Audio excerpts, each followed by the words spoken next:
कहानी की शुरुआत में हम समुद्र के राजा सीजर को देखते हैं, जिसके हाथ में एक जादुई अंगूठी थी। फिर एक दिन वो अपने एक जासूस मेंढक को बुलाकर उससे उस मछली के बारे में पूछता है जिससे वो शादी करना चाहता था, पर तभी उसे पता चलता है कि वो मछली तो यहाँ से भागकर जा चुकी है। आगे हम एमिलिया नाम के एक लड़के को देखते हैं जो समुद्र के किनारे अपने अंधे पिता के साथ रहता था, जो कि एक लोहार का काम करते थे। एक दिन एमिलिया चुपके से बर्फ पर स्केटिंग करने जा रहा था, पर तभी उसके पिता को उसके पैरों की आहट सुनाई देती है। वो एमिलिया को अपने पास बुलाकर देखते हैं कि क्या वो उनकी मदद करने लायक बड़ा हो चुका है, लेकिन एमिलिया छोटे होने का नाटक करता है ताकि वो काम से बच सके। इसके बाद एमिलिया स्केटिंग करते हुए नदी किनारे पहुंचता है और वहाँ पर मछली पकड़ने की कोशिश करने लगता है, लेकिन उसके हाथ एक भी मछली नहीं लगती। तभी अचानक उसे पानी में कुछ हरकत होती हुई दिखाई देती है और एक बड़ी सी पानी की लहर उसके ऊपर आकर गिरती है। तभी एमिलिया देखता है कि उसकी बाल्टी में अपने आप एक बड़ी सी मछली आ गई है। एमिलिया खुशी खुशी अपने घर पर आता है और उस मछली को पकाने की तैयारी करने लगता है, लेकिन तभी अचानक वो मछली बोलने लगती है और उसे कहती है कि अगर तुम मुझे जिंदा छोड़ देते हो तो मैं तुम्हारी 3 इच्छाएं पूरी कर दूंगी। तभी एमिलिया कहता है कि मुझे शहर देखना है, पर मैं चूल्हे से हटना नहीं चाहता।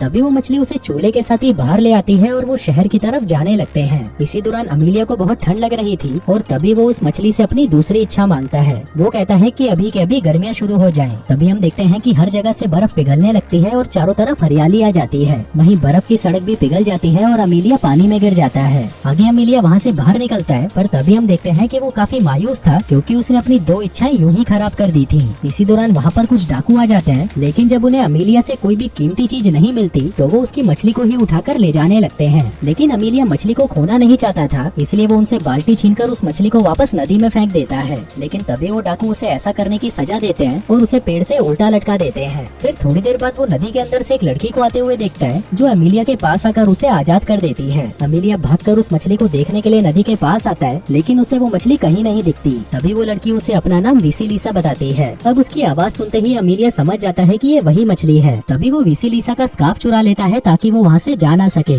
तभी वो उससे अपनी तीसरी इच्छा मांगता है और कहता है कि मुझे रशिया के राजा जार की बेटी अनीसा से शादी करनी है। उधर शाही महल में हम राजकुमारी अनीसा को देखते हैं, जो इंग्लैंड के राजकुमार लॉर्ड रॉथमैन के साथ होती है। वहीं रॉथमैन उसे कई तरह के बेशकीमती तोहफे देकर इम्प्रेस करने की कोशिश कर रहा था। आगे वो राजकुमारी को एक ऐसा बाजा दिखाता है जिसे अंदर से तो एक बौना आदमी बजा रहा था, पर वहीं बाहर सबको लगता है कि ये अपने आप बजता है। उधर एमिलिया और विसिलिसा भी राजा के महल पहुंच जाते हैं और छुपकर उनकी बातें सुनने लगते हैं। वहीं राजा जार रॉथमैन से कह रहा था कि तुम्हारा ये बाजा तो कुछ भी नहीं, हमारे पास एक ऐसी बिल्ली है जिसका गाना सुनकर लोग अपने आप ही नाचने लगते हैं। अब ये सुनकर रॉथमैन कहता है फिर तो मैं भी ऐसी बिल्ली देखना चाहूंगा। तभी अचानक एमिलिया वहाँ पर आ जाता है और कहता है कि मैं इस बिल्ली को ढूंढकर ला सकता हूँ, लेकिन बदले में राजकुमारी अनीसा को मुझसे शादी करनी होगी। अब ये सुनकर राजकुमारी कहती है कि तुम सभी लोग मेरे ही पीछे क्यों पड़े हो। पर एमिलिया की बहादुरी देखकर राजा बहुत खुश होता है और उसकी ये शर्त मान लेता है। आगे एमिलिया उस बिल्ली की खोज में निकल पड़ता है, पर तभी विसिलिसा उसे समझाती है कि उस बिल्ली को पकड़ पाना बहुत मुश्किल है, क्योंकि जब भी तुम उस बिल्ली के पास जाओगे वो तुमसे तुम्हारे गाने की चॉइस पूछेगी। अगर तुम दुख भरा गाना चुनते हो तो वो बिल्ली तुम्हें ऐसा दुख भरा गाना सुनाएगी कि तुम रो रो कर मर जाओगे,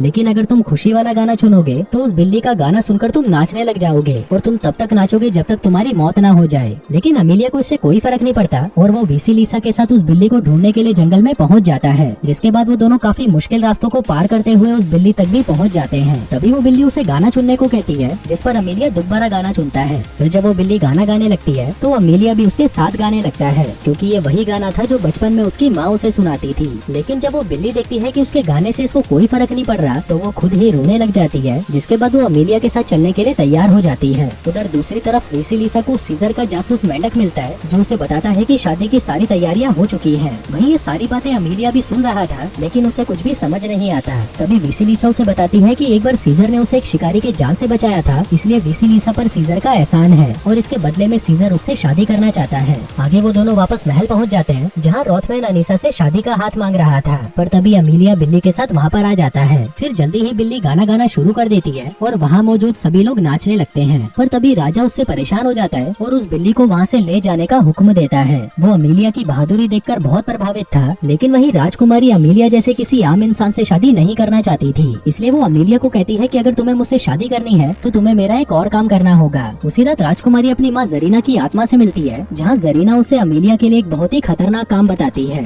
फिर अगली सुबह हम लॉर्ड रॉथमैन को देखते हैं, जो अपने एक अनोखे जूसर से महाराज को खुश करने की कोशिश कर रहा था। दरअसल उसके अंदर भी एक बौना आदमी था जो फलों और सब्जियों का जूस बनाकर बाहर निकालता था। इसी दौरान अनीसा वहाँ पर आती है और कहती है कि मुझे एक ऐसा जादुई कपड़ा चाहिए जिसको टेबल पर रखते ही उसमें अपने आप खाने की चीजें आ जाती हैं। जिसके बाद राजा एमिलिया को वहाँ पर बुलाता है और उसे कपड़ा ढूंढने का काम दे देता है। जिसके बाद अमीलिया और वेसिलिसा उस कपड़े की तलाश में निकल पड़ते हैं। तभी रास्ते में वेसिलिसा उसे बताती है कि ये कपड़ा दो भाइयों के पास है जिनसे ये छीन पाना लगभग नामुमकिन है। आगे ये दोनों एक झोपड़ी में रुकते हैं जहाँ पर एक बूढ़ा आदमी उन दोनों को कुछ खाना देते हुए कहता है कि इस बार की फसल अच्छी नहीं हुई, इसलिए मैं आपको खाने में ज्यादा कुछ नहीं दे सकता। ये सुनकर अमीलिया को बहुत बुरा लगता है, पर वेसिलिसा उस आदमी और उसकी पत्नी को एक साथ खुश देखकर कहती है कि ये दोनों एकदम सुई और धागे की तरह हैं, जो हमेशा एक दूसरे को पूरा करते हैं। आगे काफी देर चलने पर वो दोनों पत्थरों के शहर में पहुंच जाते हैं जहाँ पर दो मोटे भाई लगातार खाते जा रहे थे। वो दोनों खा खा कर अपनी जिंदगी से परेशान हो चुके थे, इसलिए वो चाहते थे कि कोई आकर उनसे ये कपड़ा ले जाए। तभी अमीलिया उनके पास आकर उनसे वो कपड़ा चुराने लगता है, पर तभी वो दोनों भाई उस पर नारियल मारकर उसे बेहोश कर देते हैं। इसी दौरान वेसिलिसा वहाँ पर आकर उन्हें उनकी शक्ल पानी में दिखाती है, जहाँ पर अपने आप को ऐसी हालत में देखकर वो दोनों मायूस हो जाते हैं, क्योंकि इससे पहले वो दोनों बहादुर सिपाही थे जिन्होंने टर्की के सुल्तान से भी मुकाबला किया था।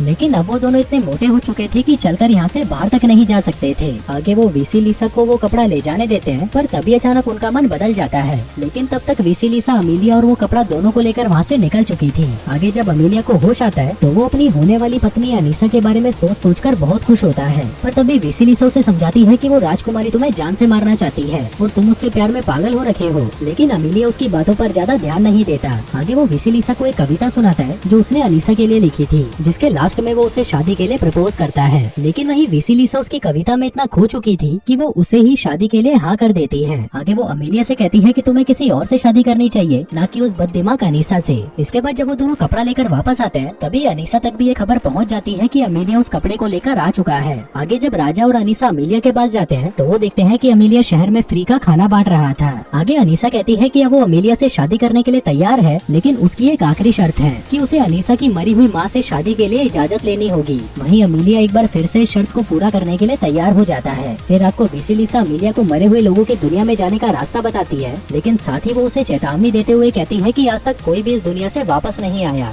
लेकिन अमीलिया फिर भी इसके लिए तैयार था। आगे सफर के दौरान वो दोनों अमीलिया के पिता से मिलते हैं, लेकिन अमीलिया वहाँ पर बिल्कुल चुप रहता है ताकि उसके पिता को पता न चले कि वो यहाँ पर मौजूद है। आगे बातों के दौरान अमीलिया के पिता वेसिलिसा के सामने अमीलिया की तारीफ करते हैं, लेकिन फिर उन्हें एहसास हो जाता है कि अमीलिया भी यहीं पर है और वो उसे आवाज लगाते हैं। आगे अमीलिया अपनी हरकतों के लिए अपने पिता से माफी मांगता है, जिसके बाद वो वेसिलिसा से अपनी आखिरी इच्छा मांगता है। वो कहता है कि उसके पिता की आंखों की रोशनी वापस आ जाए और वेसिलिसा उसकी ये इच्छा पूरी कर देती है। आगे जब वो दोनों नदी के किनारे पहुँचते हैं तभी अमीलिया वेसिलिसा को उसका साथ देने के लिए थैंक यू कहता है और उसे उसका स्कार्फ लौटा देता है ताकि वो यहाँ से वापस जा सके। लेकिन वेसिलिसा फिर भी उसके साथ जाने के लिए तैयार हो जाती है। आगे जल्दी ही वो दोनों मुर्दों की दुनिया में पहुँच जाते हैं, जिस दौरान वो उस दुनिया के राजा खोसाए से मिलते हैं। यहाँ पर हमें पता चलता है कि वेसिलिसा खोसाए की बेटी है। आगे खोसाए बताता है कि वेसिलिसा ने एक बहुत बड़ी गलती कर दी थी, जिस वजह से उसने उसे मछली बना दिया। आगे वेसिलिसा खोसाए को जरीना की आत्मा बुलाने के लिए कहती है। फिर जरीना की आत्मा वहाँ पर आती है और वो बताती है कि उसे भूखे रहने की सजा मिली थी, जिस वजह से उसकी मौत हो गई। तभी अमीलिया कहता है कि मैं आपकी बेटी से शादी करना चाहता हूँ, पर जरीना उसे साफ मना कर देती है। तभी खोसाए को लगता है कि अमीलिया ने मेरी बेटी की मदद की तो मुझे भी अमीलिया की मदद करनी चाहिए, इसलिए वो जरीना को खाना देकर उसे उसका श्राप तोड़ने के लिए कहता है। अब उस खाने को देखकर जरीना भी अमीलिया को शादी के लिए हाँ कर देती है। वहीं जब राजा जार ये सब देखता है तो वो बहुत ज्यादा खुश होता है।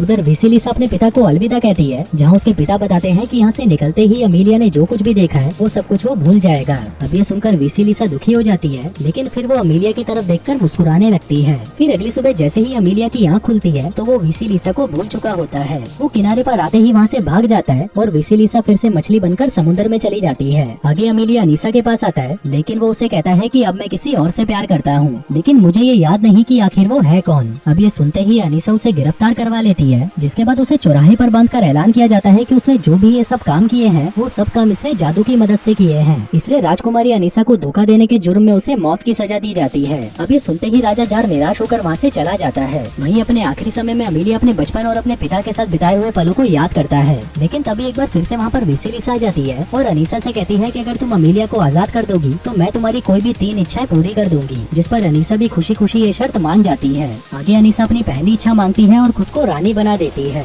जिसके बाद वो अपने पिता जार से उनका ताज छीनकर उनको जेल में बंद करा देती है। जिसके बाद वो अपनी दूसरी इच्छा मांगती है कि वो इंग्लैंड के राजा की पत्नी बने, और तभी हम देखते हैं कि वहाँ पर इंग्लैंड के राजदूत उसके लिए शादी का प्रस्ताव लेकर आते हैं। वहीं पर हम अमीलिया को देखते हैं जो कि उस इंसान को याद करने की कोशिश कर रहा था जिससे उसे प्यार हुआ है। तभी उसके पिता सुई और धागे की बात करते हैं, जिसे सुनते ही उसे सब कुछ याद आ जाता है कि वो वेसिलिसा से ही प्यार करता है। आगे वो तुरंत शहर की तरफ निकल जाता है, जहाँ पर उसके पिता और वो दोनों भाई भी उसके साथ आते हैं। फिर वो चारों मिलकर उस महल का दरवाजा तोड़ देते हैं और वहाँ पर अमीलिया विसिलिसा को ढूंढने लगता है। वहीं विसिलिसा को तो यकीन ही नहीं हो रहा था कि अमीलिया ने उसे कैसे पहचाना, पर तभी अनीसा वहाँ पर आती है और उसे कहती है कि मैं भी विसिलिसा की तरह जादूगरनी बनना चाहती हूँ। लेकिन तभी विसिलिसा उसकी ये तीसरी इच्छा समझकर उसे पूरा कर देती है, जिसके बाद अनीसा अचानक से एक मछली बन जाती है। आगे उसे एहसास होता है कि उसकी ये शक्तियाँ किसी काम की नहीं, क्योंकि वो सिर्फ दूसरों की ही इच्छाएं पूरी कर सकती थी। तभी अनीसा अपने एक नौकर को बुलाकर कहती है कि वो ये विश मांगे कि अनीसा की शादी दुनिया के सबसे ताकतवर राजा से हो। अब जैसे ही नौकर उससे ये विश मांगता है, तभी अचानक समुद्र में से सीजर बाहर आता है और अनीसा को अपने साथ ले जाता है, क्योंकि दुनिया का सबसे ताकतवर राजा तो वो ही था। उधर विसिलिसा का श्राप भी खत्म हो जाता है, जिसके बाद अमीलिया और विसिलिसा हमेशा हमेशा के लिए एक हो जाते हैं। और दोस्तों, इसी के साथ ही ये कहानी यहीं खत्म हो जाती है।